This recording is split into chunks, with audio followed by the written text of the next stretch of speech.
You all know here, cybersecurity is growing. The threats are evolving and the needs are exploding. However, there is a lack of talents. On the one hand, we have companies that have difficulties to recruit, and on the other hand, we have schools that have difficulties to find positions for their students. So there seems to be a disconnection between the offer and the demand. So what is happening in the cyber world? That will be our topic for today. I will introduce our panel of experts. Yann Bonnet, General Delegate Director of the Cyber Campus, Florence Pubarot, Head of Closive, Michel Dubois, Head of Cybersecurity of La Poste, Tana Dubel, ANSSI at Logitech, and Colonel Cyril Piet, Head of the National Center of Training of Cybersecurity from the Home Ministry, and Pascal Ledigol, Country Manager at WatchGuard.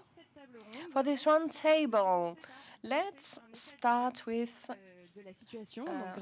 a situation, thanks to the feedback of our speakers today. Then we will try to identify the needs of tomorrow in terms of profile, skills, training, and then we will come back on the attractiveness of the cybersecurity positions and what should be implemented to encourage young people to work in this industry. There will be a Q&A at the end of this session, so do not hesitate to prepare your questions. We will answer it at the end of this session. First, what is the situation today? Maybe you would like to start? Yes, Yann, we talk about a lack of talent. Is it true? Hello, everyone, and thank you, Leslie. I would like to say that, yes, it is true, but it's seen as a myth for some actors, but it is a reality. A study was published last year by the Odyssey, saying that 60,000 jobs are lacking in France, and 3.9 million at the world scale. So they are checking on one moment during the year to see what are the positions that are open and see that there is a lack of people, of applicants. And when we talk with the trainees, they often say that they have very difficult time to find a job, to find a position. So why? One of the reasons is probably because from the employers, in my opinion. Meaning that in France, often we have a tendency to look in cyber for people who have experience with a master degree, and it's different in different countries. For example, in Germany, there is a lot more people with a bachelor degree.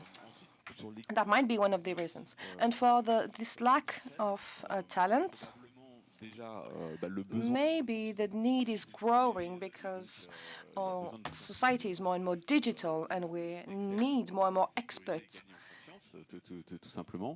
And also there is a lot of stakes, a lot of challenges, so it's complicated to scale up because we have to train the trainers, and we need to have enough trainers because it's very complicated to train 60,000 people. Plus, we also have an issue regarding the actors of training. They're very localized on Paris, on the big cities. But when we look at the scaling up that we need to implement, because today all the SMEs are concerned, all the hospitals, all the cities and the towns, a lot of actors. So maybe we should be more present all around the country.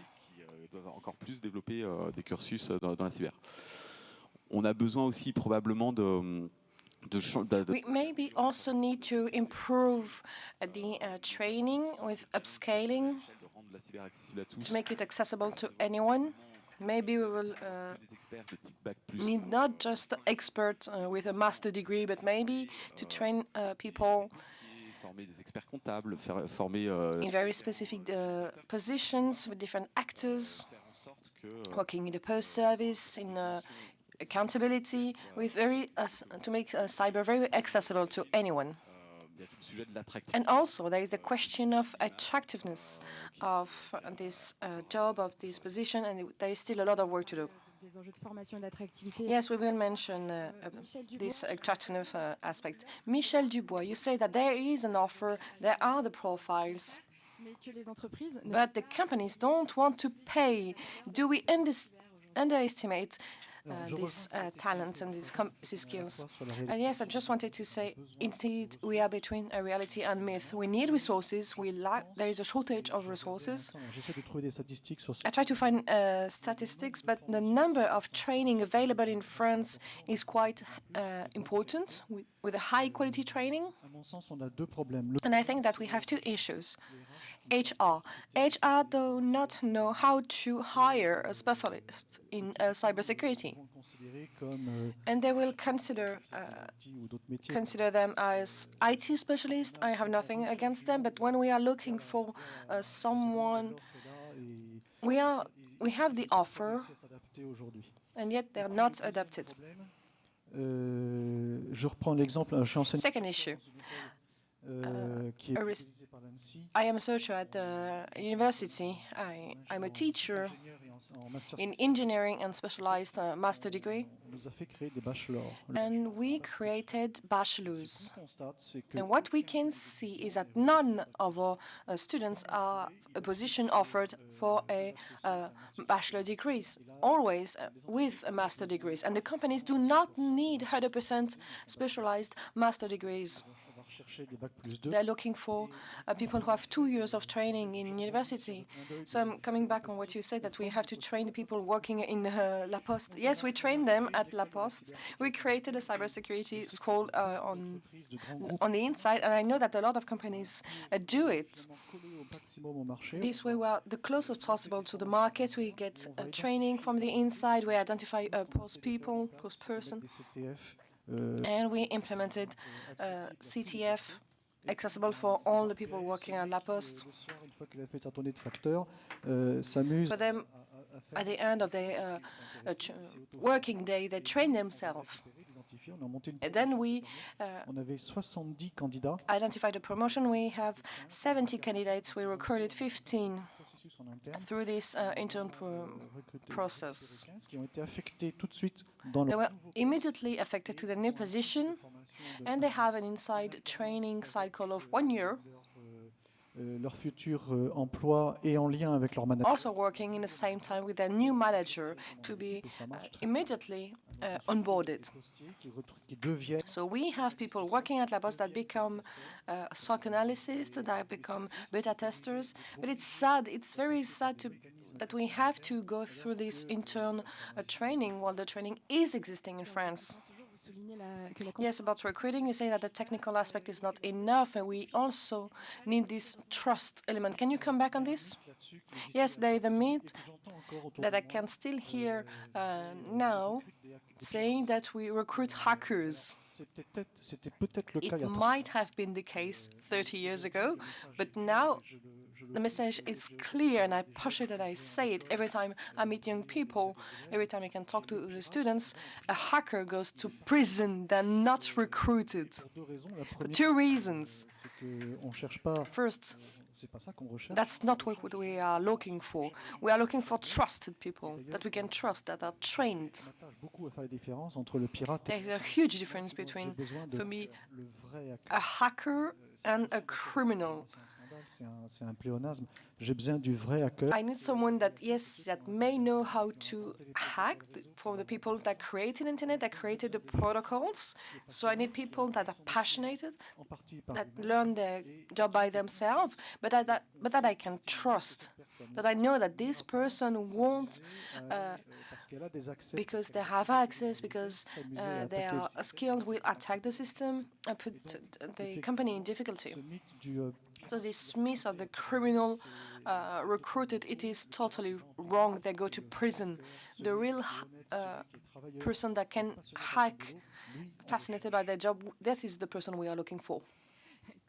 Colonel Piat, il me semble que Colonel Piet, you also insist on this difference and the trust rather than a high skill. How do you translate it in your recruitment today? Yes, gendarmerie and the police united 250,000 persons. These missions are appointed to people in charge of the administrative aspects, so there is a filter upstream to be sure that we won't recruit narco-traffickants. For some very specific missions, for position with a very sensitive data, of course there is a habilitation process. That's the law, that's not the... that's how it works. But what is important is also that by the time what was a possibility for hiring is that there is multiple way to get committed. And if you are very skilled, you may get a temporary job, it will check your motivation, or if you are looking for a more long-lasting job, you have and implement the skills you have. You will be hired on your skills, but since you want to work for a long time, you may change with operational positions, with more missions. And this way, we have people that can develop real missions that are very complete, very rich, where they will use their skills. That's something very interesting, because when you visit the engineering school, we realize that people are very qualified, and they are still wondering where they want to work. So we recruit people at the gendarmerie at 17 years old, 18 years old, and they want to just work like they saw on the TV or like their parents. But we also have people who have 23 years old that have a master's degree, a bachelor degree, and they say, well, I just studied something, but I'm not motivated. So people come to see us, even though they're not very that well paid, but maybe not at the beginning of the career, but we have this motivation. And so these people have a real motivation for the meaning, and not just to have a first experience. They want to go further. And sometimes I just leave it and go somewhere else. So we'll continue with Tana Dubal. Which are the profiles you've got difficulties recruiting at Logitech? Where's the problem? I joined Logitech 4 years ago to deal with cybersecurity for the whole company. And when I joined Logitech, I found a team already there, but with a single profile, security engineers, senior staff. And my playground is the world, so I can recruit wherever I want in the world. And I had the opportunity to structure this team that was already there to better adjust to the progression of the cyber threat and the needs of the company. I created new profiles, new positions. I realized that some specific positions demanding very specific expertise, like operational technology, security in a plant, is not something which is present, and let alone in China, where our plants are. So we're talking about 3 million talents in the world, as Jan mentioned earlier on. We're short of these 3 million talents, so, and I could actually feel it. And where's the problem? Every time I was asking, why can't we find that, and why do we only have male applicants? I think that we have a true role to play as employer to be able to change the way we recruit these talents not to have an ideal list of all the technical skills, an endless list, which would be totally unrealistic, of things that we would like to get, but to think that these skills will evolve through time and can be acquired, whereas human skills are much more difficult to acquire with time. So we're really focused on reviewing our job profiles and using a realistic approach in what we're looking for, using words which would be more attractive, not just for a male audience, but also for a female audience, to balance out the gaps we had in the teams with only 10% women at the time. And there are some words in the Anglo-Saxon words, I mean, using an Anglo-Saxon vocabulary would attract more male audience than female, and the artificial intelligence then we use to review our job profile to make it more inclusive, but that could encourage more applicants to come and apply. So in terms of recruitment, we've got a lot to do. I forced the managers to make sure that there was a diverse representation amongst the different applicants they interviewed. If after a month there was only one single type of profile, they would need to go and look elsewhere and carry on looking. For Logitech, at Logitech, sorry, we have a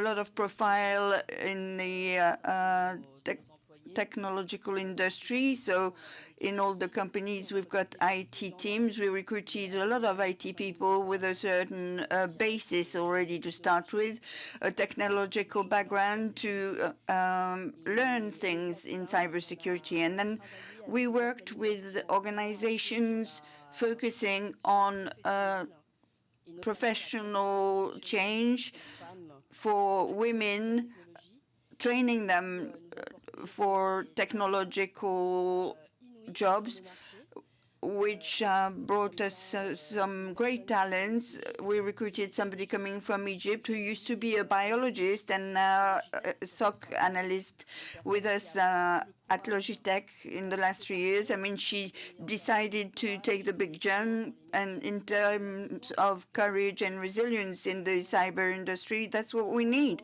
It's one way to expand the applicants and candidates pool we have. A lot of international training and a big turn in the professional life of some others. A lot of people with work-linked training can't find a job despite the shortage. Is there a difference between the training offer and what is needed? Yes, indeed, we can ask yourself the question. Before being at the head of the CLUSIC for 2 years, I managed the Hauts-de-France Cyber campus. In Lille, we've got a lot of engineer schools, more and more dealing with cybersecurities, and very often I had directors of schools saying we have work-linked training and we can't get them a job. So what's happening? And yet we've got a lot of good companies. We talked about A-levels plus 5 years, plus 6 years. So there's also the companies wanting people trained with 2 or 3 years of experience, but with the wage of a work-linked trainee. So, I mean, 5 years ago, we said we don't train enough people in cybersecurity. I mean, there's been a huge progress done since then. A lot of training programs have seen the light. So, does it fit? Does it match what's needed? I mean, in this particular region, I mean, there are large metropolises everywhere. I mean, obviously Paris attracts a lot of people, but do we have enough jobs to be filled? a recruitment specialist said before wanting to find the five-legged sheep, I mean, let's start with a four-legged sheep and get that sheep to be trained progressively, give an opportunity for young people coming from coming from school to get them trained internally. And when we're a CISO, I mean, we've got a lot of work to do, but isn't it also the role of HR to support and to provide help for this training? We've got a good trend. We are on the right track, but we've got to think about attracting the young people, but also people who want to change job, more women, and we've got with the engineer school, I mean, we're at 10 or 15%, and nothing is changing. So they don't attract women. Will we attract more women thanks to women wanting to change job? I mean, that's a question. And to wrap up on the overview, you've got a field vision, and there's a lack of adequation between the offer for SMEs, for whom the highly qualified profile don't match the jobs offered. I've been working with IT specialists and dealing with cyber in SMEs and TPEs. I mean, our scope is our point of view is different. I mean, you've got to bear in mind that the SME won't recruit any cyber profile. I mean, for them to have a CISO, that's a good thing, but I mean, they won't have a cyber profile. So we're going to find that in ETIs, where we've got dedicated cyber profile, but they won't be present in the SME. The SME relies totally on their IT specialists to deal with the cyber element. So the IT specialist will need to recruit cyber specialists, and they've got difficulties to recruit because their need for SMEs are different. They don't need highly specialized cyber technicians. I mean, and they can't really find the link between people fresh from school and what these people will have to do in the SME. They work a lot with working trainees to train them during the process as such.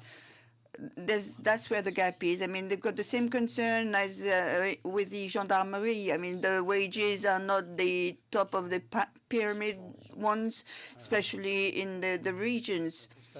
We sometimes see white areas for IT and cyber industry in some regions where we have very few solutions, and sometimes IT specialists don't have the cyber skills. So that's a big problem, especially when we know about the number of SMEs in France.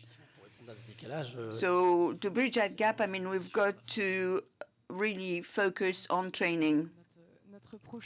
Training, which is our next topic, and we're going to talk about the profiles and skills we need to train our talents and to meet this, to answer this demand of all the companies and organizations today. Pascal, let's carry on with you. And 70% of the employees are in an SME, but the cyber training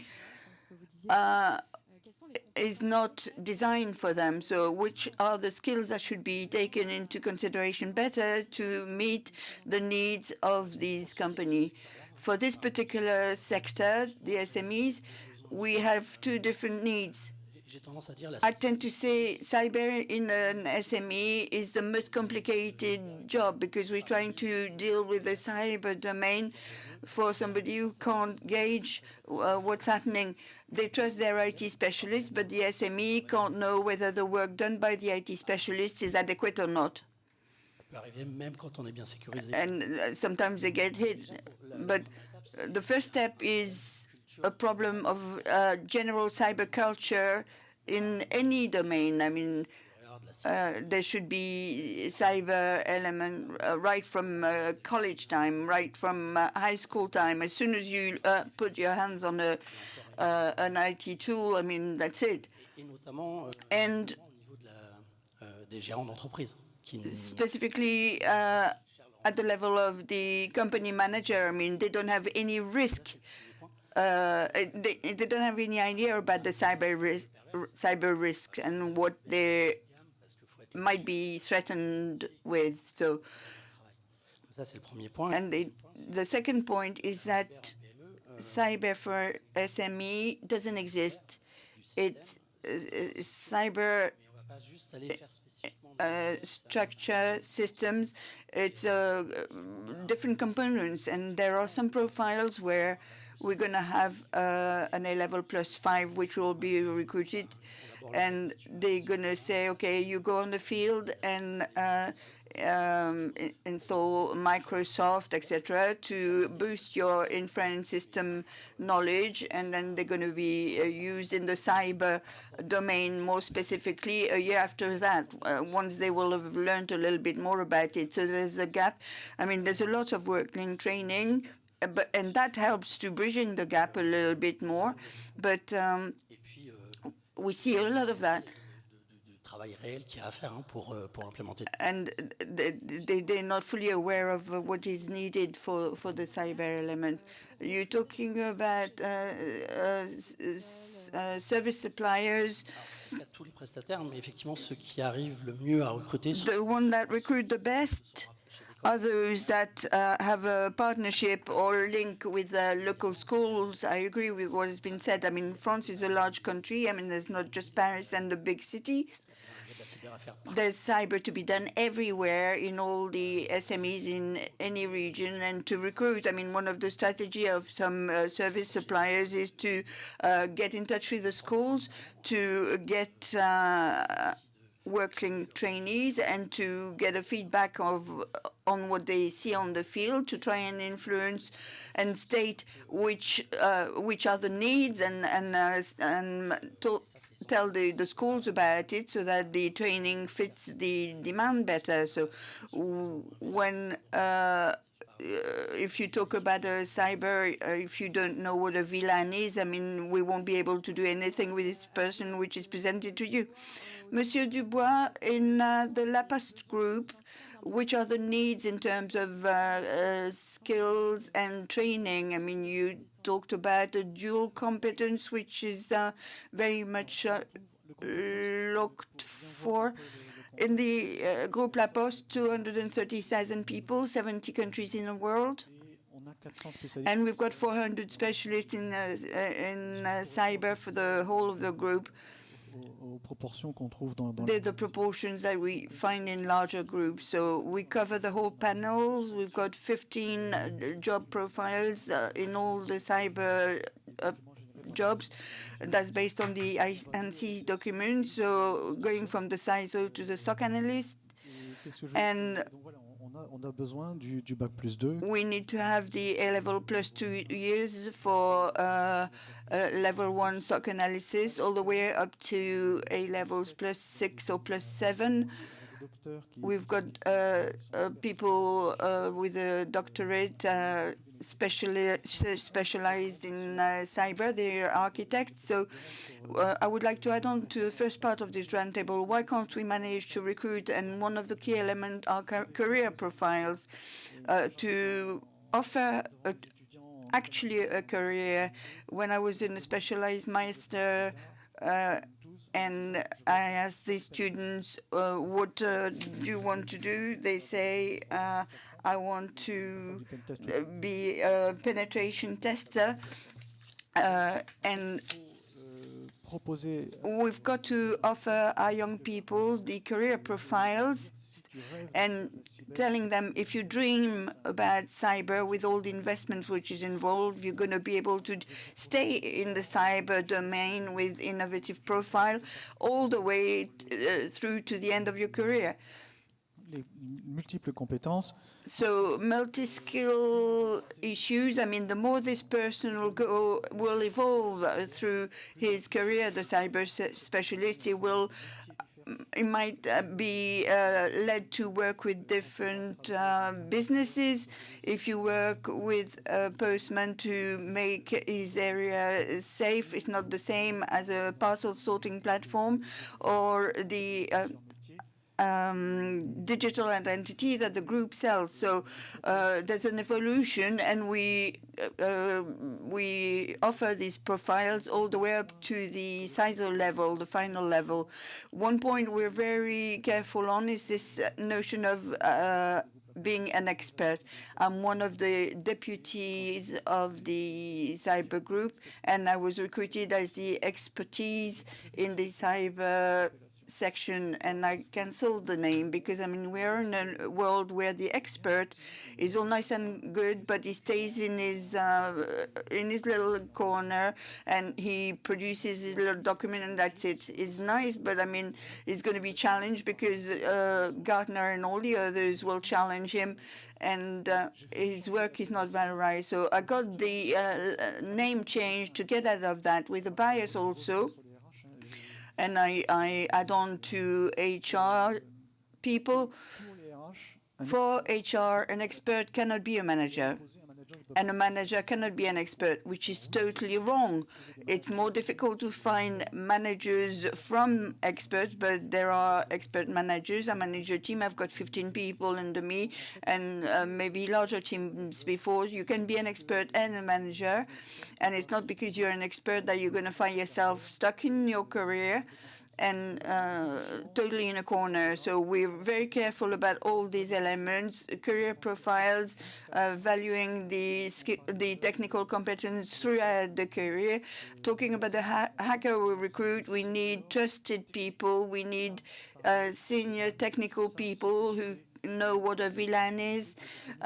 I met a CISO who didn't know what an RG25 plug was like. Did you identify the skills which will be mandatory almost in the future of the cyber business? Skills. We will need dual-skilled people with AI. Aujourd'hui, un ingénieur ou un technicien cyber. We're going to have a cyber technician who will be able to deal with AI. So dual competence there. Besoin de gens. We will need people who will not just be scientists. I mean, cybersecurity is risk analysis, and a scientist is too much of a Cartesian person. We need people, literary people more. So we've got to get out of this prison of the hardcore scientist. Yes, the scientists will combine or transfer and encrypt, but we don't need just that. So more literary-oriented people, and also the input of women in cybersecurity is important too. We need to have people who think differently, and men and women don't have the same approach of things. So this wealth will make richer all the investigations and will make them perform much better. We need human qualities. A SOC analysis is a hunter. He's got to be able to ferret, to look for things, and that's not something that you learn from school, that they're human qualities. Literary people, they need to be able to speak about the cyber domain. That's a competence which is valued more and more in cybersecurity. Yeah, people who can talk about it is important, and that's not something that you can be taught. I mean, there are skills. Pedagogy is something that you can improve on, but you can't acquire it. So you've got to have this human characteristics being inborn, and they need to add that to their technical skills. Yann, I think that you agree with Michel with this dual competence. for cybersecurity. Since the Villani report, I mean, you claim it. I mean, why is it such a strategic element and so urgent to have cross-cutting profiles? Just before I answer that, I would like to add a few comments. I don't want to make the picture really darker, but I would like to share the situation because we've talked about the SMEs situation, shortage of staff. When we talk about very small companies and small companies, we've got 2 or 3 million players. We've got NIS2 coming up with 15,000 small structures to cover. It's going to be a huge challenge for everybody in terms of suppliers or service providers.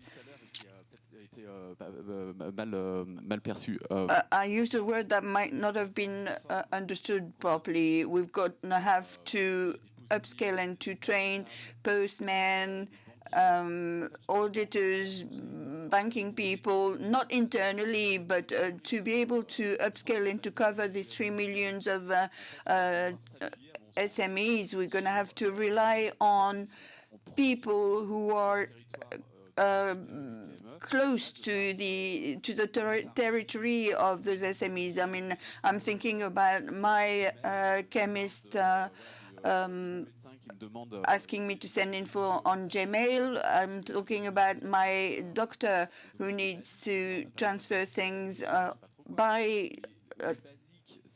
computer. So, and we're talking about my personal data, but they've got to, they need to have a backup system in good running order. We're going to have to then have trusted people such as postmen, auditors and bank specialists. Yes, I mean, that's something that we think internally. We train our postmen to the digital tools.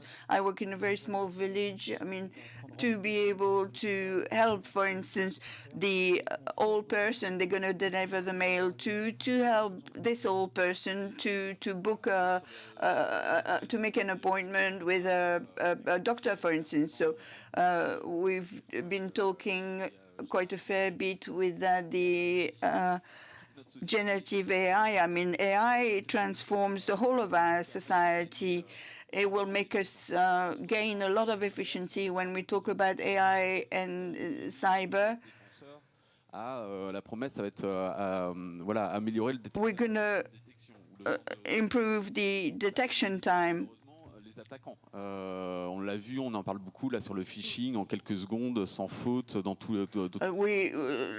We talk about the deep knowing unlock and president's attack. It's not just a matter of costing 25,000 euros. I mean, it's when we talk about with people every month, we have audio fakes, etc.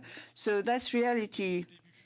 Là encore, j'ai pas envie de noircir le truc, mais en fait, moi, le gros sujet qui m'inquiète en ce moment, c'est que... What worries me is that the story will repeat itself. AI, as we didn't think about the cyber part of the cloud, etc. With AI, we've got a problem in making AI safe, secure. The injection attacks, for instance, all these new things coming up. The situation as I see it is, on the one hand, we've got data centers, specialists with algorithm, etc. We asked them, have you thought about AI security? And we go to the cyber guys, they say, no, it's the data scientists who deal with that. There are two worlds then apart, data scientists and cyber specialists. So the cyber campus and the network of campuses work on that to get these two communities to talk together, because AI is going to be used more and more everywhere. So and it's an important notion, and it might have a big impact on the society, the democracy, with the influence of different opinions. So as far as the skills are concerned, now we're going to need more and more to train data scientists to train them to cyber skills. And when we did the report with Alexei Exani in 2018 and 2019, the big names were people who who joined medical school, medical background, and data science, and ideally having a dual background. I mean, is really what's ideal. I mean, these two different worlds have got to combine their efforts and meet together. So we need to make progress on that. And at minima, we're going to have the need for people to master these tools, because it will increase the efficiency and it will help. AI will help to meet this challenge, which is the one we have to make cyber accessible to the greatest number of people. You're talking about AI and cyber competencies, but cyber plus health also, cyber plus finance also will be a dual combination, which will be requested more and more now to specialize in a specific domain. Wrapping up with Colonel Pian, within the gendarmerie, you also you have your training organized in-house. What makes this approach possible that external trainings might or outsourced trainings would not deliver? Police forces in the Netherlands in 2016 wanted to increase their cyber competence, and they launched a serious game for the mass public. It was in Dutch, so complicated to follow for the foreigners, so to speak, but it was space to space. It went step by step with ranking. A team of administration was supporting the candidates and monitoring them. Some challenges were quite intense, quite difficult, and the exercise stopped. You had some. You have some skills which are not university level. Why wouldn't you look for another job? They wanted to recruit in 1 year 150 people, not using the university trend, recording them, but they would recruit them as a police force, but not carrying a gun, but to work in labs and online more. And it worked quite well, actually, this approach. I mean, the difficulty was to make that regular in time. So that's not the choice that we made with the gendarmerie. The second comparison I would give to you is a comparison with Germany. To become a federal policeman, you have to go to university for 3 years before being on the field. So in France, it's a year. So we take A-level people here in France. So there's a support scheme which is very important in the French forces. And for anything to do with the digital field, we're going to create inquirer profiles. We could imagine that we would have an IT degree. Now that you've done a lot of math, why wouldn't you deal with a little bit of legal stuff, use of arms, etc. So the problem is that the university syllabuses are not adapted to work. The aim of the purpose of the judiciary police is to bring somebody by the scruff of the neck in front of the tribunal with the relevant file, with all the right explanation. So for that, we've got to work on what we're going to find in the home of this person lives. So we're going to work on the laptops, tablets, smartphones. The network is not very important, but right from the beginning we deal with the network. When we want to train people online, the big MOOC platform, I mean, we've got a subscription to all of them, and when we discuss with the platform of those MOOC, they ask us what our needs are. Well, we say, I want to know how to use a computer. They don't have that. The file systems, how does Windows record data? How is it working with Linux, etc.? I mean, those NUCs don't have these answers to those crucial questions we have. So we build things which are there's no real link between what is provided by the universities and what we do need professionally. So we have this training internally, and universities help us to build up professional degrees and so on. Tell me a bit more about these specific skills, specific for investigation that you need today. We have two main levels of skills. First, for the investigator, that will collect information from the behavior that was criminal, so that's not me. I didn't have my phone. Well, yes, I have the corpse of a young girl in my truck, but no, it's not me. So we have to find what is coherent. Also knowing how phones are working, internet is working, to know where are the operators, if it is within our administration or not.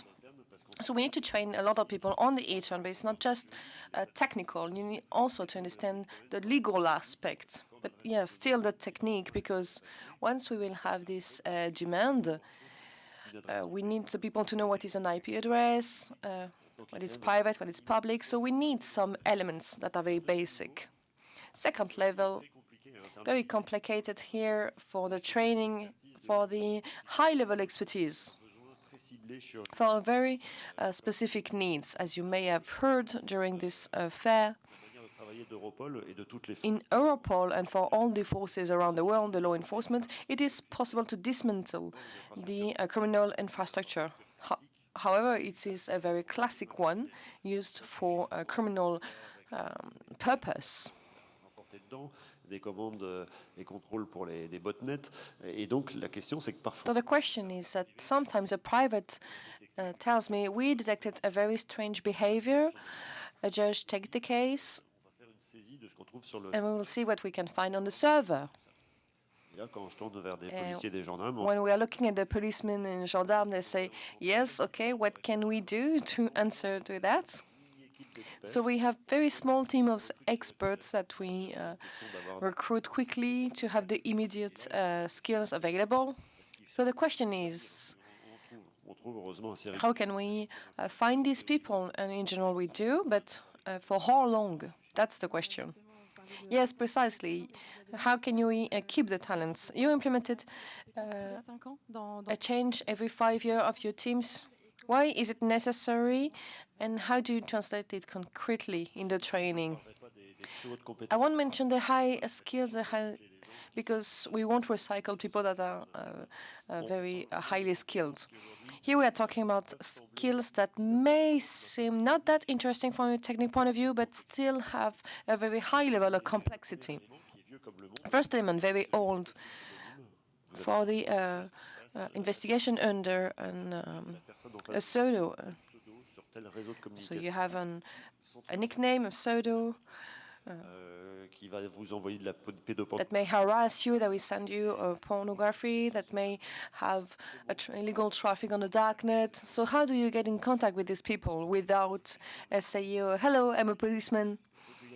Just collecting proof and identify this person. Not a quite long training. I mention it because today it was a mandatory for the law of 2023 from the Home Ministry to have 1,500 people trained. It is very sensitive, and we recycle people on this because there is a big lack on the law aspect, on the technical aspect of it. And sometimes we don't know who found who. And of course, the criminals are finding their own techniques. So we have regularly updates. Second skill, crypto actives, crypto assets. In October 2023, we had a document say that 8% of the French have crypto assets. Just like at the beginning of the century, when we had a lot of people having a mobile phone, well, it is more and more common. And within 5 years, everyone will use crypto asset, or pretty much everyone. Some technologies we can feel that in the future it will be very common, and not being able to investigate on it is an issue. In 2010, it was the first cases we had on crypto assets, and now only we are trying to work with people that were trained in 2010. 25 different crypto assets with high proliferation, and the techniques of the criminals are evolving all the time. If we are talking about it, it's not just to tell you that it is very uncommon. We are talking about skills that we will find everywhere in France. We will always find people in police, in gendarmerie that have these skills. And now we are trained the trainers.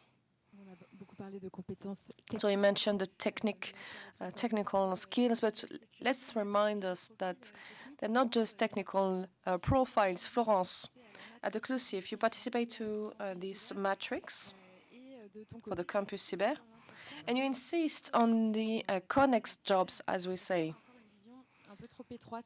Do we still have a very narrow vision of the positions and jobs in cyber? Yes, on the attractiveness of the job, we still have this vision that is not totally clear on the jobs in cyber. I didn't participate. It was another person from Clusif, Anne-Doré. She participated with the Campus Cyber team and Jan's team on this matrix of skills and connex skills. As we heard, we need people that have a high technical level. Of course, it is essential in cybersecurity, but that's not enough. Today, we have to adopt a broader point of view. We talked about communication, about the law. People also who were literary, people are good in language. Because it brings new skills, a plurality in these jobs that are essentials.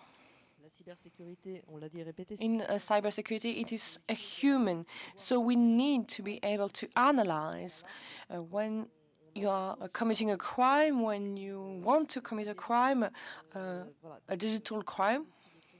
We need to understand, to analyze it, and we need to talk about it within a company. Today we have trainings for ANSSI, how to know to use comics, how to manage your team. Those are soft skills. They are still essentials. Maybe that won't be the heart of all the cyber jobs, but we have to take it into account and to develop it. There are also trainings for these experts. Leslie, you are part of them. I am part of them. HR, of course, we have to help them, to support them. Michel said that sometimes the HR don't know how to hire experts, and if they understand the stakes of cybersecurity, if they know how it works, because when you see the curriculum of an IT expert, and I recruited some, you really have to be ready as a HR, because you need to understand what does it mean to understand the curriculum. So we need to work on it. About another point, every year or every 2 years, the DGA asks to the expert to create scenarios, a bit scary, on the coming risks. they hire writers, and it's very interesting because a part of their work is public on their website, and writers, teachers. Moi, j'avais interviewé une prof de sciences. I interviewed a teacher from Sciences Po working on these scenarios, and meeting them is really scary, but it's very interesting. And they gather a whole group of experts, and we can see that we have everything to bring. Tu peux compléter aussi peut-être dans tes équipes. Would you like to complete also maybe in your teams? You said that you have difficulties to hire people that understand the cyber and make it simple for your clients. I totally agree with what was just said. We are lucky enough in cybersecurity because there is a whole variety of possible roles, and to fill it, we need profiles, experiences that are complementary. And I guess that we don't need to have one person to have all these skills, but rather to have a whole panel and to use their forces and to make them work together. That's how you have a good cybersecurity team. Another point, we often mention security as being that it concerns everyone. We say it a lot. And when you work in cybersecurity, why do we do that? To find cyber criminals, to find solutions that will be used by people. And maybe they will get crazy on password policies, but we need to understand the users, the end users of the solution we implement. And the more the cybersecurity team will be the reflection of the end users for whom we work, for whom we fight, the more the people will see themselves and will be able to onboard it and to integrate it in their culture. I would just to add one point. We talk about diversity, not just in terms of gender, but also for skills, experiences, culture, age. I think it is important to have this diversity. But diversity without inclusion is useless. People need to understand and to learn how to work together, how to listen actively to each other, and not to challenge each other. There is a whole dynamic around the human training, also for psychological risks that we need to implement within the security teams. From my experience at Logitech, when I started 4 years ago, there were 10% of women with only one type of profile.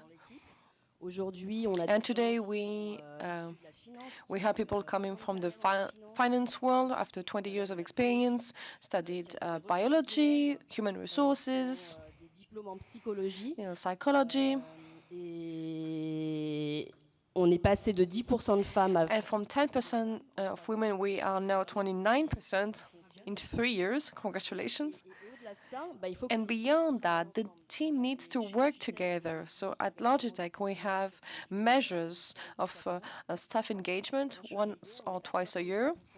And when I started, we were at 63% engagement, and now in my team, we have 88%. So I get that this whole dynamic to recruit the right person, to continue and to train them how to work together is an ongoing work, of course, but it will help us to be into this virtuous circle, and maybe also to attract new talents in cybersecurity. That will be our third topic. We want the young people to be interested in this type of career. To the public, maybe, if you want to participate, who here thinks that the cybersecurity jobs are a dream for the young people? Ah, une personne. At least one person. Yann, maybe Michel? Ok, on va du coup essayer de répondre à Okay, let's try to answer to this question. Are jobs from cyber a dream, or make young people dream? Maybe you want to answer, Tana? Well, it wasn't really a dreamy for me when I was young. When I was younger, I wanted to be a policewoman. I wanted to be a doctor, I wanted to be an astronaut. Je n'avais vraiment aucun penchant ni I really had no interest at all in technology or cybersecurity. And during my studies, I heard about Kevin Mitnick.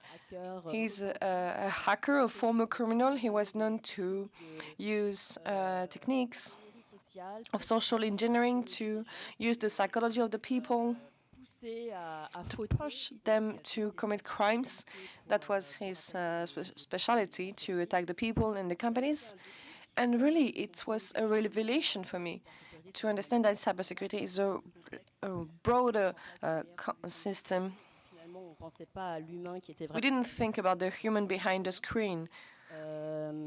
Et ça fait 22 ans que je fais de la And I've been working in cybersecurity for 22 years now. Moi, je me rends compte And now I realize that que ce que je fais aujourd'hui, what I do today, beaucoup de rêves d'enfants que j'avais. it is related to a lot of my dreams that I had when I was a child. I work in the cyberspace. I hunt down cyber criminals like a policewoman. Je voulais aussi être médecin. I also wanted a doctor, but we take care a lot of infections to prevent epidemics. Au final, So actually, what I was hoping when I was young, I find it in cyber, just because I wanted to do something good. Yes, it's assez naïf a comme bit naive, a bit cheesy, but moi ça m'a pas fait rêver et il faut it wasn't a dream. But qu'on présente les métiers de la we need to present the cybersecurity jobs differently to the young people. Je suis peut-être pas And maybe le cliché de la I'm not the cliche of the person working in cybersecurity and that I've been working for 20 years. I've never been working in a hoodie in a very dark cave. So I guess that we need to really change this vision. Florence, si tu veux compléter, Florence, maybe you would like to give your point of view. évoluer. Have you seen a difference in the perception these last years, or maybe not enough? What's your perception? Well, it's pretty hard because for the engineer school, it's very masculine. I teach in an engineer school. There's only 10% of girls. À ce niveau-là, ça reste. So yes, it's still very complicated. And Tana, I will see you at the end because I would like to know your recipe to go from 8 to 29%. That's very interesting. Also for the engagement. J'ai également la casquette de. Je suis administratrice. So I am also administrative of Women for Cyber. It is an NGO working for the integration of women in cybersecurity. de diversité. Coming back to this question of diversity, so there are no women in engineering school. We have to start at high school. I also work on raising awareness. I show them the different jobs in cyber from a broader point of view. Sometimes I like it, sometimes I don't. I don't know. For the change of career, also it's important to change the vision of everyone on cyber. Maybe saying that yes, cybersecurity, Il faut le prendre peut-être par maybe protéger. On we should present it differently. It is protection. We protect the citizen. We protect the data. We protect our grandparents. It's also from this protection point of view. Parce que c'est ça aussi, c'est se dire qu'on a, c'est un engagement là. It is a commitment. Travailler dans la cybersécurité. Working in cyber is a commitment today. Aussi, protéger la cité, c'est aussi Protecting the city, protéger notre environnement. protecting our environment. Si changer, il y a en effet des rôles modèles quand on There are role models de rencontrer. when we are lucky enough to meet someone. C'est vrai pour beaucoup de métiers. Hein. Moi, je And it's true for a lot of jobs. I studied archaeology. voilà, Harrison Ford dans. And the first time I saw Harrison Ford in the Indiana Jones movies, Oui, mais c'était, voilà. Bon, bah ça m'a. it was very inspiring, and I wanted to work on archaeology. Then I changed, but we need role models. Of course, it's important. Amener, et on l'a dit, on le répète, hein, amener les femmes à rejoindre. Bring women to join these jobs. That's super important. La diversité en général. And the diversity in general, not just for women, C'est aussi des gens qui n'ont peut-être pas accès aux études de la même. maybe also for people who don't have access to studies. Yann, toi, tu rejoins cette vision. Yann, you have the same vision for the care jobs.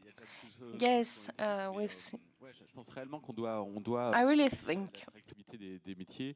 that we need to work on attractiveness of the jobs. Le métier des care, ça a du sens.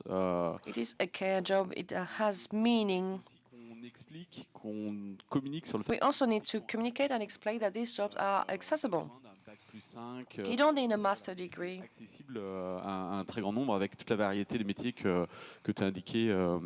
It is very accessible with a whole variety of jobs. On en parle de You have to be imaginative sur ce sujet when you talk about this with psychologists. dès l'âge de 7-8 ans. Since où nous, parents, people are 7 or 8 years old, as parents, as teachers, we need biaisés, to involontaires, mais maybe qu'une fille without wanting saying that yes, the girls are literary and the men are scientists, and we have to break it. un peu d'espoir, c'est que en fait, dans d'autres pays, ça marche mieux qu'en France. Donc, There is proof that it works in different countries, so there is hope. l'importance d'attirer ce que vous avez indiqué, la variété de. We need to attract a whole variety of profiles, not just for inclusion, but it's also a question of efficiency. If we have 5 men engineers, it won't work. It won't work because we won't manage to understand how the attacker may function, may Donc voilà, think. une recherche des We really need to be more effective. cyber, At Cyber Campus, we work on this. We receive a lot of help from the state on INCYBER. We created a consortium with Radio France, UNICEF, CNED, different universities, associations like Women for Cyber. on est en train d'avancer sur le sujet pour We try to go forward and try to develop the trainings and the quality in universities. ensuite on avance sur la partie orientation. On a lancé une plateforme For the orientation, we have this platform, Evolution Point Campus, Cyber Campus, partout sur le to better understand how, what are the trainings available in France to find practices, trainings, etc. on est en train de travailler un peu sur les. And we are also working on the communication. It takes time, it's true. Par exemple, dans les prochains jours, But in the coming days, une campagne avec we will launch a campaign with influencers on YouTube, TikTok, Instagram, to try to reach communities that are very far from the cyber, try to attract them. So keep an eye open. on organise des job fairs. We also organize job fairs. Moi, j'ai été impressionné. I was really impressed on the last one that we organized. We had pretty much 30% of female talents and 30% of people changing careers. And that's increasing. That's amazing.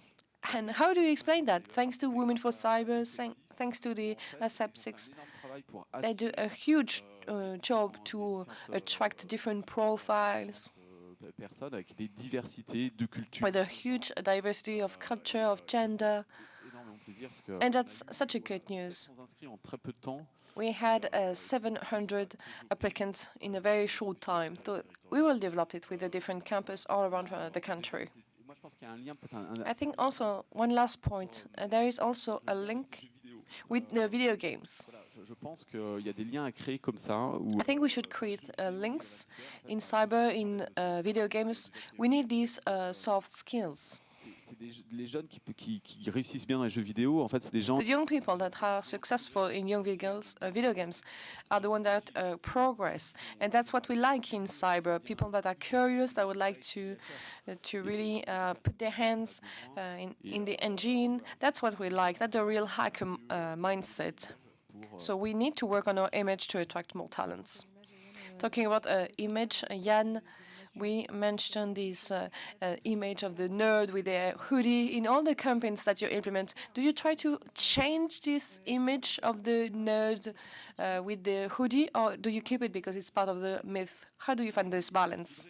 You need to find this balance, yes. I am also a geek, a nerd in the hoodie, not in a cave, true, but besoin de personnes I like it. We also need these people that have their identity, that are very technical. plein de choses et effectivement on doit casser And indeed, we need to break and see the diversity. les journalistes. On essaye de We leur work with the journalists, we try to tell them to stop to have this image all the time. et donc, voilà, les journalistes sont aussi un And the journalists also have a huge job to play, pour faire en sorte que to change this vision, to show that these new skills, once again, we don't need cyber experts everywhere, but in our private or professional life, we all need cyber skills. De ce sujet un sujet grand public, quoi. So we need to talk about it. Yes, because it is a question for all of us. Michel Dubois, I guess you had a different vision. For you, it is a dream, cyber. A cyber dream. Yes, for me, yes, it is a dream. I think it's fascinating, where you know everything, you talk about everything, you try a bit of everything. I worked in health. I loved talking with the doctors, with the searchers, et de voir comment on allait pouvoir les reparler. and to see how we could help them in their work, Enfin, amener l'informatique et puis la sécurité qu'il y avait derrière. to explain how security works in the IT. Today I work at La Poste. It's not just for mail, we also have the bikes, we have all different jobs. C'est vraiment passionnant. And it's really fascinating. Sur le salon, durant ces 3 jours, In this 3-day conference, I was discussing with companies, and we have a lot of companies, anti-malware et ainsi de suite, for the people fighting malwares, that can also participate to geopolitical conferences. Why? Because sondent un peu partout dans le monde. they have information from all around the world, and they have an analysis of what is happening that is very relevant. When you have data, when you have information, you know everything. Métier qui est passionnant. So we have a fascinating job, always evolving. We mentioned the expertise Un des enjeux qu'on doit earlier, and one of the stakes in terms of skill are the impact of AI, of quantum. on entend. And today we hear a lot about quantum. Je me suis mis là-dessus. J'ai So I worked on it. I tried to see how it works, essayé d'apporter to try to processus d'évolution, bring evolution processes, comment ça s'appelle, des éléments au COMEX pour dire OK, to ben, bring elements to see, okay, there is a risk, but this is how you can fight against it. When we had generative AI, I opened an account to work with it. du groupe sur la So when we had to write down a report, I already had a lot of experience. I used ChatGPT 1 and 2. So in this job, you will always be challenged pour avancer là-dessus. to go forward. About the image De la cyber aujourd'hui, of cyber today, on n'a pas de modèle. we don't have any role model.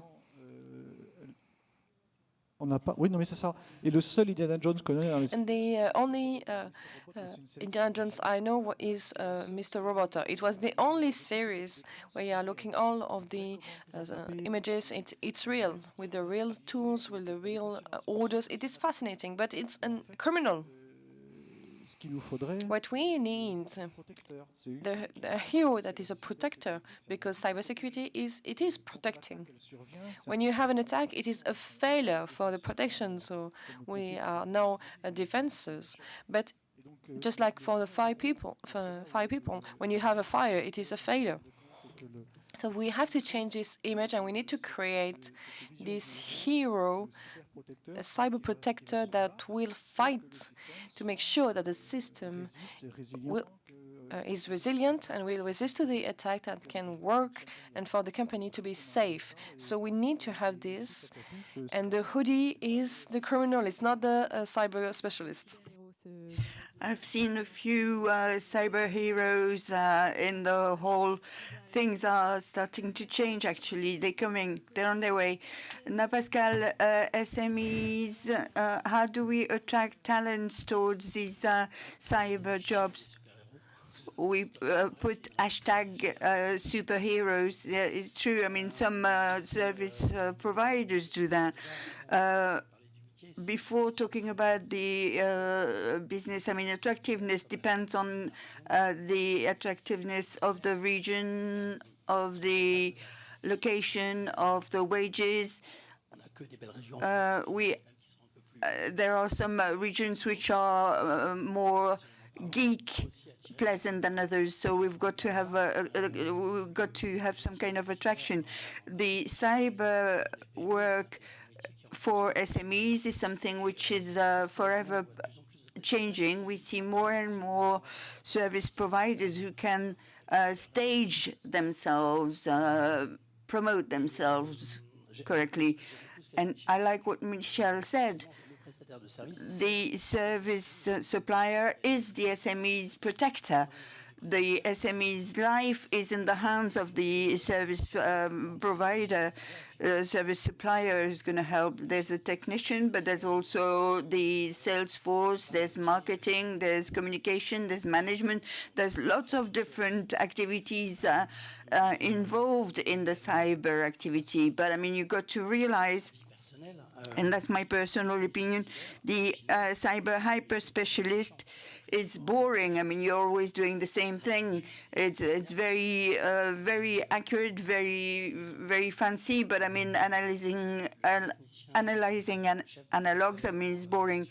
The project manager who's going to look for the protection of SME, there's a true global protection. There's a full design to be carried out. Every 6 months, you've got new technologies, and you've got to make your SME aware of the latest, the newer points. I mean, the novelties of what's happening in this thing. Colonel Piat, based on your experience, what attracts profiles to the cyber activity in the gendarmerie? As we're in the military, we can indulge. We think that appetite comes when you're eating, but we made compulsory some basic trainings in digital investigation. Some didn't want to look at that, but I mean, as it was made compulsory, I mean, that raised their curiosity. 3,000 people are aware of what you can do when you're welcoming a victim, when you're keeping somebody behind bars. We've one out of 10 said that they wanted to continue being trained on a voluntary basis.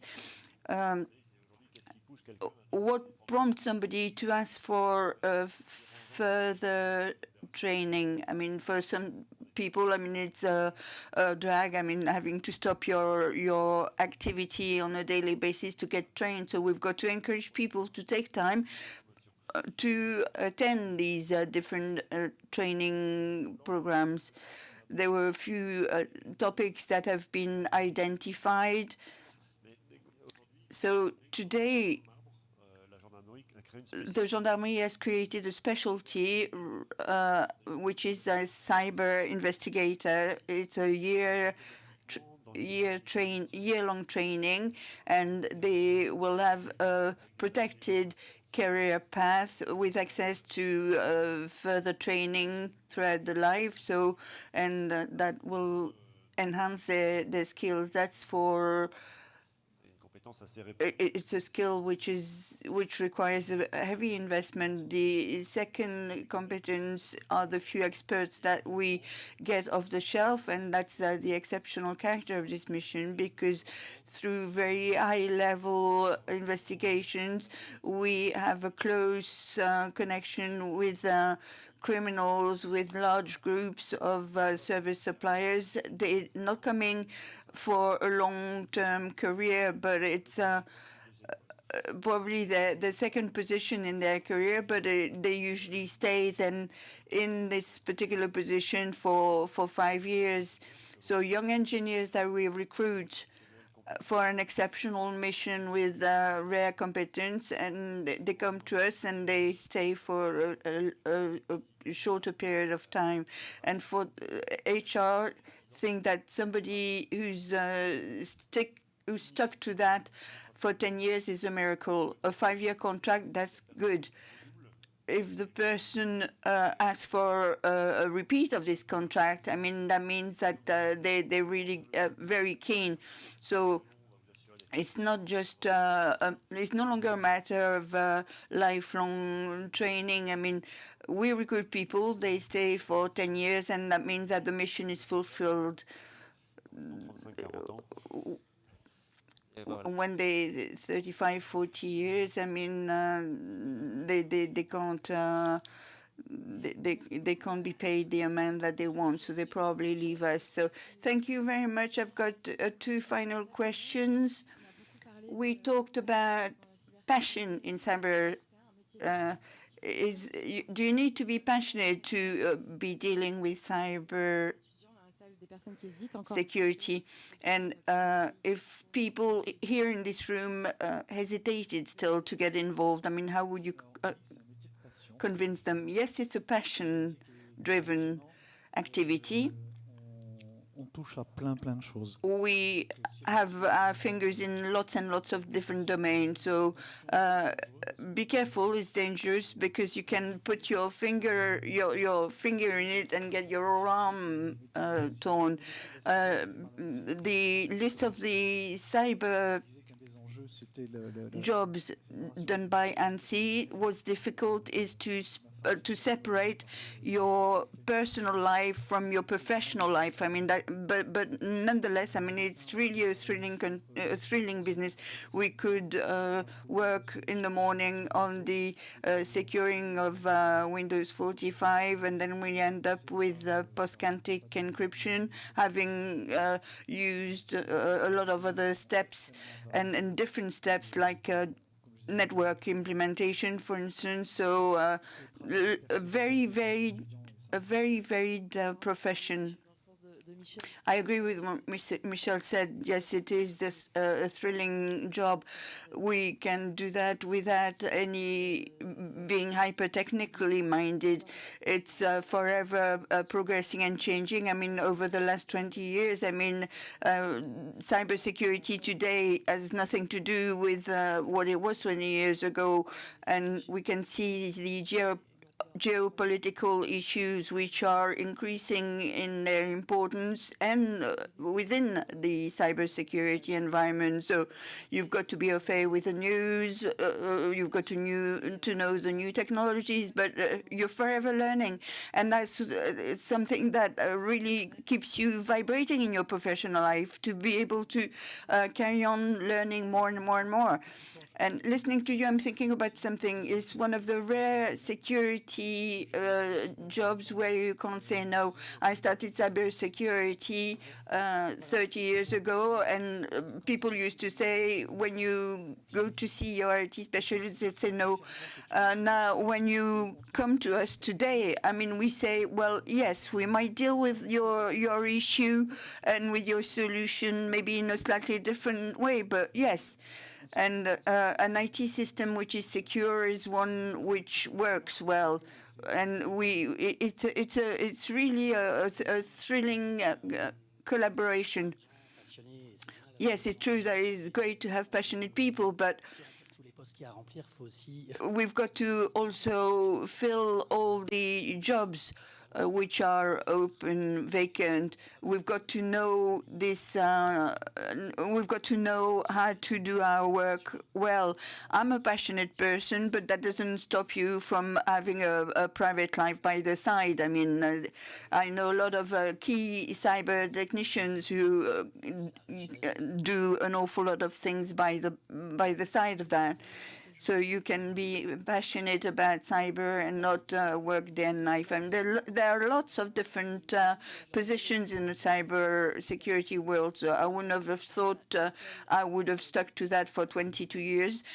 Each year has been a different one in my professional life. I mean, there's the progress of technology also, which has added extra layers and new things, new challenges to face, new things to learn. But to reflect this notion of passion and the thrilling element of cybersecurity, let's not con ourselves. I mean, it's a difficult job. It's a job, if you don't believe in it, it's really hard. And I read the report of the World Economic Forum publishing the list of the risks in the world, which are the most critical ones, and security is regularly part of this list, next to climate change, armed conflicts. So it's really a key society issue. We need to have a maximum of people on board with different perspectives to really deal with the society problem, which is anybody's, and the more people on board will have, the better it'll be. To give this objective, which is bigger than us, is interesting. With Logitech, we work with the Cyber Peace Institute, which is an NGO based in Geneva, helping other NGOs because, I mean, they are like the SMEs because they don't have the know-how necessary in their team to be able to address security issues. So they call on security people in the companies who are going to do that on a volunteer basis, giving some of their time for that. And when we talk about that to our applicants, I mean, you can see their eyes sparkling. It goes one step beyond just dealing with the security of a company. I mean, you can really change things in the world and create a better future, and to find a lot of meaning in your work. Final words, maybe, Colonel? Just a slight opening element, maybe. The future of cybersecurity will be an extension of the areas where we're going to have to develop new skills, because the simple example of hosters, I mean, a lot of companies are their own servers in their data center, and the rules of cybersecurity encourage you not to be relying on subcontractors, which might be under intense tension. So, and then leading to some gaps. So. A lot of people bring in-house their data, etc., because of that. So all the people cooling the data centers, for instance, we know that it's a job which is under tension, and large groups are trying to recreate internally their own cooling resources. So that'll be tomorrow's challenge for the Home Ministry in any way. Jan, you can close then. A lot of things have been said. I mean, if I had advice to give to students, if curious nature, we need you. We've got huge challenges open to us in the coming years with a big impact on society, geopolitical issues, which are just incredible. I mean, technological challenges. If you're curious, come and join us. We need you, and follow online training on cyber and AI, because lots of things are going to change and very quickly, and that's going to be really riveting. I hope that the cybersecurity domain is really making you dream. That's the end of this roundtable. Thank you very much, all 6 of you, for your participation. And we've got 5 minutes now for questions and answers, if you have any. In the audience, no question? Yes, there is one. Merci beaucoup. Thank you very much, Etienne, in charge of cyber training at Open Classrooms, for the recruitment of the 5-legged sheep. It's deletory, but there are lots of good practices, and we've got A-level +3, internal mobility. A lot has been done on job descriptions document, but the dissemination is not very large nor very fast. So do you have any ideas to speed up these practices as far as recruitments are concerned for the 4-legged sheep? We started to create a link with the National Association of HR people. We invited them to the campus, and I think we've got to continue working with these HR people. It's a huge network they have, and it can be then rolled out then thanks to this HR association at national level. HR have got a big part to play, but also the recruiters themselves, the CISOs, the specialists in the management of IT, to make sure that the profiles are different, stress the importance of soft skills also, to highlight them as part of the recruitment. There's no magic recipe, but HR have a very important role to play there on that. Adding on to the open classrooms, I mean, we're in a business where people can learn by themselves, and we've got to get away from want A levels +2 or +5. I had people without any diploma who learned by themselves and who performed much, much better than people with diplomas. So you've got to integrate HR in your approach. You can pay the same amount of money, somebody without a diploma, somebody with a diploma, but who will be relevant, competent, and skilled. I prefer bringing on board somebody who doesn't have a diploma than somebody who just tick, tick, tick with that diploma, because he won't have the same level of competence and he won't be as relevant. Etienne, a question at the back there? Désolée, ce sera la troisième. Juste pour rebondir sur ce qui a été dit. Just to add on to what has been said, Séverine Michaud, AFNER certification. At our own level, I'm responsible of the skills certification. We develop skill certification to bring an extra skill as far as the cyber activity is concerned for audiences that don't come from the cyber environment, to add something emphasizing good practices in the company. So we have training programs, and we then deliver a certification as a third party, and therefore the student or the professional using this training will have an extra level of validation, and we contribute to the dissemination of the good practices in the cyber environment. Bonjour. Hi, Donna Bourguignon. I wanted it's not a question as much as a comment or feedback on my experience. I followed your presentation and thank you for it. I hear you talk about young, newly people with a recent diploma. I rarely hear you talk about career transition. More and more, no. I mean, people are focusing on career transition. In Women for Cyber, we've got a specific career transition program, but I mean, SAFIS also, and for women, but other professionals wanting to change their career, deal with that. France Travail deal also with career transition, and Michel has talked to you about what's happening in La Poste. People who didn't have any technological competence are slowly brought up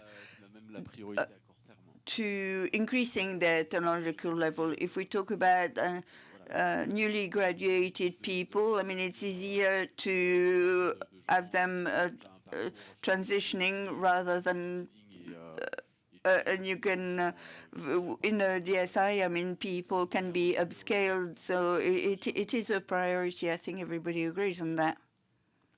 Merci beaucoup. Thank you. I think that we've gone over time. Thank you very much, the speakers. Thank you for your